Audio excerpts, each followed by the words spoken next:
সবাইকে স্বাগতম জানাই আমাদের ইউটিউব চ্যানেলে। তো দেখুন, আজকে আমরা বাংলা ব্যাকরণের অন্য একটি ক্লাস নেব। তো আমাদের পদ এবং পদের প্রকারভেদ আমাদের কিন্তু পরীক্ষায় আসে। তো ডাইরেক্ট আপনাদের বিশেষ্য, বিশেষণ, সর্বনাম, অব্যয়, ক্রিয়া এই থেকে প্রশ্ন না আসার সবচেয়ে বেশি চান্স আছে। প্রশ্ন আসে কোথা থেকে? একদম ভিতরে ভিতরে থেকে প্রশ্ন আসে। যেমন কি একটা বাক্য দিয়ে দেবে, দিয়ে বলবে যে এই পদটা কী ধরনের বিশেষ্য পদ। বিশেষ্য পদের কয়েকটা প্রকার রয়েছে: গুণবাচক বিশেষ্য, জাতিবাচক বিশেষ্য, নামবাচক বিশেষ্য। তো বাক্য দেখা মাত্রই আপনি সঠিক আনসার কী করে করবেন এবং এটা চেনার সবচেয়ে সহজ উপায় কি, এটা আমি আপনাদের ডিসকাস করব। তো এই ক্লাসটা যদি আপনারা ভালো করে দেখেন, তাহলে বিশেষ্য পদ থেকে যে কোনো প্রশ্ন আপনার পরীক্ষায় যদি আসে, তাহলে আপনি 100% কনফার্ম আপনি সেটা কারেক্ট করতে পারবেন। তো চলুন দেরি না করে আমরা তাড়াতাড়ি মূল ক্লাসে চলে যাই। তো আজকে আমরা ডিসকাস করব বিশেষ্য পদ এবং প্রকারভেদ। তো তার আগে আপনারা যারা ক্লাসে প্রথমবার এসেছিলেন তারা অবশ্যই আমাদের চ্যানেলটিকে সাবস্ক্রাইব করবেন, কারণ এই ধরনের ক্লাস আমরা প্রতিনিয়ত আপনাদের দেব। এই ধরনের ক্লাস আপনারা প্রতিদিন পাবেন। সিটেট পরীক্ষার বাংলা ব্যাকরণ, তাছাড়া বাংলা প্যাসেজ, বাংলা প্যাডাগজি, অর্থাৎ বাংলা ভাষার পুরো কমপ্লিট কোর্স আমরা এই চ্যানেলের মাধ্যমে আপনাদের প্রোভাইড করব। সুতরাং আপনার এক্ষুনি চ্যানেলটিকে সাবস্ক্রাইব করুন এবং ক্লাসে একটি লাইক করে দিন, যাতে করে আমাদের একটু মোটিভেশন বৃদ্ধি হয়। তো দেখুন, প্রথমে আমরা জানি বিশেষ্য পদ কী, সেটা একটু জেনে নিই। তারপর আমরা একদম আস্তে আস্তে সবগুলা ডিটেলস আমরা জানবো। শেষ পর্যন্ত দেখবেন, অনেক ইম্পর্টেন্ট গুরুত্বপূর্ণ ক্লাস হতে চলেছে। একটা পয়েন্ট আপনারা মিস করবেন না। দেখুন কি বলেছে, বাক্য ব্যবহৃত যে পদ দ্বারা, বাক্যে ব্যবহৃত যতগুলো শব্দ আছে সবগুলো এক একটা পদ। তো এই যে পদ দ্বারা কোনো ব্যক্তি, বস্তু, সমষ্টি, স্থান, কাল, ভাব, কাজ বা গুণের নাম বোঝাবে তাকে বিশেষ্য পদ বলে। এক কথায় আমরা বলতে পারি যে কোনো কিছুর নামকেই বিশেষ্য পদ বলা হয়। আমরা ছোটোবেলায় শিখেছি নামমাত্র বিশেষ্য, যেমন নজরুল একজনের নাম, মানুষ, বই, খাতা, লেখাপড়া, পশু, সভা সমিতি, ঢাকা, খুলনা, কলকাতা, দিল্লি, শয়ন, ভোজন, এই সবগুলি হচ্ছে এক একটি বিশেষ্য পদ।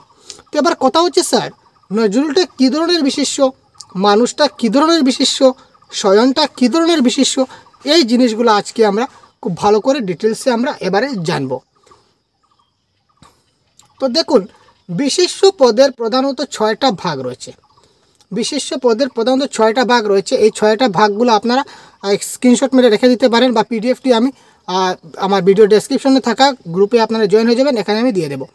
তো দেখুন, সংজ্ঞা বা নামবাচক বিশেষ্য, ঠিক আছে। প্রথমে নামবাচক বিশেষ্য, আরেকটা নাম আছে সংজ্ঞাবাচক বিশেষ্য। তারপর সেকেন্ড যেটা, সেটা হচ্ছে জাতিবাচক বিশেষ্য। তারপর বস্তু বা দ্রব্যবাচক বিশেষ্য। তারপর সমষ্টিবাচক বিশেষ্য। তারপর হচ্ছে ভাববাচক বিশেষ্য। তারপর আরেকটা বিশেষ্য বলতে পারি, সেটা হচ্ছে কি গুণবাচক বিশেষ্য, ঠিক আছে। তো এবার দেখুন, সংজ্ঞা বা নামবাচক বিশেষ্য কোনগুলি, আমরা কি করে বুঝবো যে এটা নামবাচক বিশেষ্য? এটাই আমাদের বোঝা দিয়ে হচ্ছে মেইন কথা। যে পদ দ্বারা কোনো ব্যক্তি, কোনো ভৌগোলিক স্থান বা কোনো ভৌগোলিক সংজ্ঞা বা কোনো গ্রন্থের নাম বোঝাবে, সেটাকে আমরা সংজ্ঞাবাচক বিশেষ্য বা নামবাচক বিশেষ্য বলবো। যেমন ব্যক্তির নাম যদি বোঝায়, নজরুল, অমর, আনিস, মাইকেল, বা যে কোনো একজন ব্যক্তির নাম কিন্তু অনেক আছে, আপনাদের অনেকের অনেক নাম আছে। প্রত্যেকটা আপনাদের এক একজনের নাম হচ্ছে এক একটা কি নামবাচক বিশেষ্য।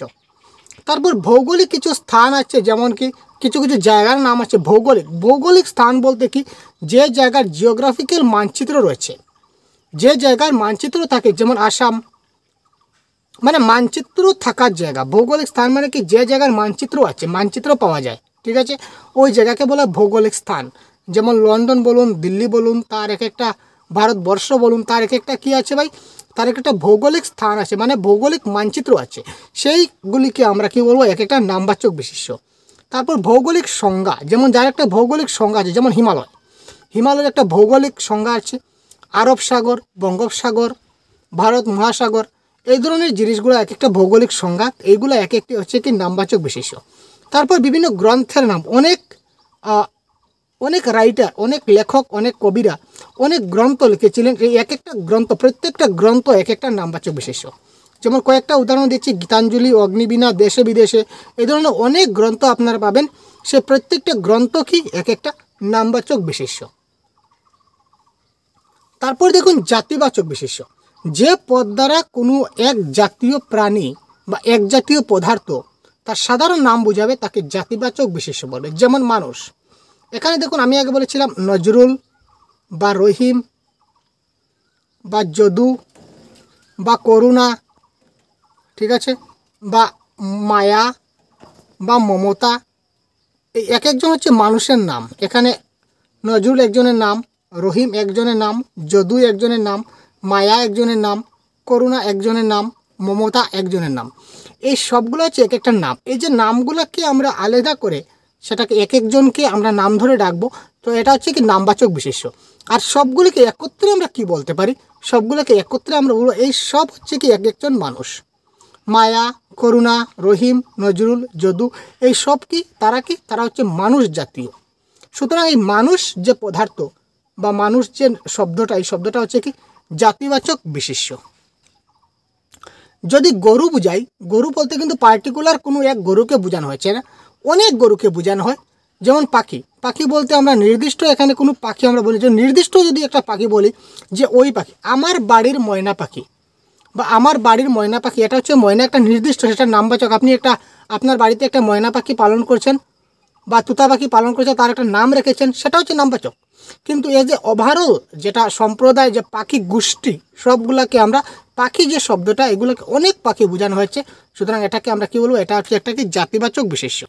যেমন বরাক, ব্রহ্মপুত্র, বরাক হচ্ছে একটা নদীর নাম, বরাক কি একটা নদীর নাম, সেটা হচ্ছে নামবাচক। ব্রহ্মপুত্র একটা নাম, এটা হচ্ছে নামবাচক। কিন্তু বরাক, ব্রহ্মপুত্র, গঙ্গা, যমুনা, এই সবগুলিকে নদী বলতে আমরা এই সব নদীগুলাকে একটা নির্দিষ্ট মানে নামে জানি। এই সবগুলো হচ্ছে এক একটা কি নদী। সুতরাং নদী যে শব্দ, এটা হচ্ছে কি জাতিবাচক বিশেষ্য। মানুষ, গরু, পাখি, গাছ, পর্বত, নদী, ইংরেজ, এই সবগুলা কি এক একটি কি জাতিবাচক বিশেষ্য। পরবর্তী বস্তু বা দ্রব্য, সেটা আপনারা জানেন। যে পদে কোনো উপাদানবাচক পদার্থের নাম বোঝাবে তাকে বস্তু বা দ্রব্য, মানে যে কোনো একটা বস্তুর নাম বোঝাতে হবে। যেমন বই, বই বলতে আমরা একটা বস্তু বুঝি, খাতা বলতে একটা বস্তু বুঝি, কলম বলতে একটা বস্তু বুঝি, চাল বলতে একটা বস্তু বুঝি, পানি বলতে একটা দ্রব্য বুঝি, লবণ একটা দ্রব্য বা বস্তু।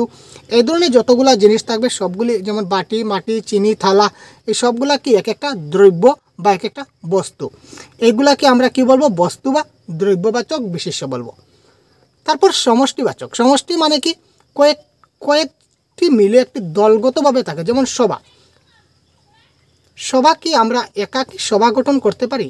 সভা কি আমরা আমি একজনে কি সভা করতে পারবো না? সভা বলতে কয়েকজন মিলিত হব, তখন গিয়ে সভা হবে। তাই জনতা, সমিতি, পঞ্চায়েত, পঞ্চায়েত কি একলা কি পঞ্চায়েত হবে? আমি একলা কি বলবো যে আমি একাই পঞ্চায়েত? না, একা বলতে পারবো না। সবাই মিলে একসঙ্গে যখন কাজ করব, সবাই মিলে যখন একটা দল গঠন হবে, দ্যাট ইজ কল পঞ্চায়েত।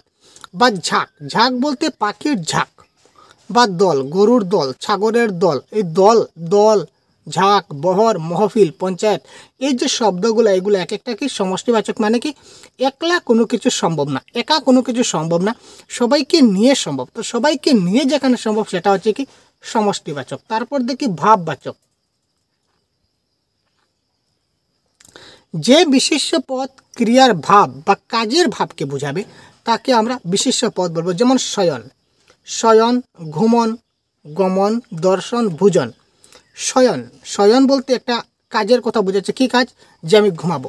ভোজন, ভোজন বলতে কি আমি খাবো। দর্শন মানে কি আমি দেখব, সে দেখার একটা নাম রয়েছে, যে দেখার যেটা নাম সেটা দর্শন। খাওয়ার একটা নাম, ঠিক আছে, বা ঘুমানোর একটা নাম শয়ন, খাবার একটা নাম হচ্ছে ভোজন। তো এই ভাববাচক বিশেষ্য চিনার একটা শর্টকাট পদ্ধতি, ম্যাক্সিমাম ক্ষেত্রে প্রায় 90%, 100% হবে না, 90%-এর ক্ষেত্রে শব্দের শেষে কী থাকবে, দন্ত্যন্য থাকবে। শব্দের শেষে দন্ত্যন্য থাকে তখন আপনারা দেখে নেবেন, সেটা ভাববাচক বিশেষ্য হবে 90% ক্ষেত্রে, সব ক্ষেত্রে হবে না। তারপর দেখুন গুণবাচক বিশেষ্য কী রয়েছে। তো গুণবাচক বিশেষ্য বলতে যে পদ দ্বারা কোনো ব্যক্তি বস্তুর গুণের নাম বোঝাবে, গুণের দোষের যখন নাম বোঝায় তখন তাকে আমরা গুণবাচক বিশেষ্য বলবো। যেমন মধুরতা, তারল্য, তিক্ততা, তারুণ্য, সৌরভ, স্বাস্থ্য, এগুলো একটা গুণের নাম বা দোষের নাম। যৌবন, সুখ, দুঃখ, এগুলা ব্যক্তি কিংবা বস্তুর গুণের নাম বোঝাচ্ছে, তাই সুতরাং সেটা হচ্ছে কি গুণবাচক বিশেষ্য।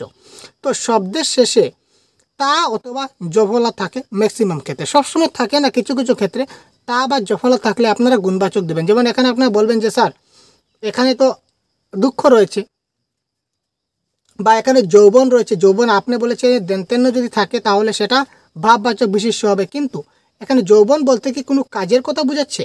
যৌবন বলতে কোনো কাজের কথা বোঝাচ্ছে না, কিন্তু এখানে দেখুন শয়ন বলতে কিন্তু এটা কাজের কথা বোঝানো হচ্ছে, ঘুমানোর কথা বলছে, ঘুমানো একটা কাজ। তো যখন কোনো কাজ বুঝাবে তখন সেটা হবে ভাববাচক বিশেষ্য। আর যদি গুণ বুঝায়, যেমন যৌবন, আমার যৌবন রয়েছে, ঠিক আছে, তো এটা একটা গুণ, ঠিক আছে, যখন গুণ বুঝাবে তখন সেটা গুণবাচক বিশেষ্য হবে। তো এই ছিল আমাদের আজকের 6টা বিশেষ্য পদের প্রকারভেদ। আশা করি খুব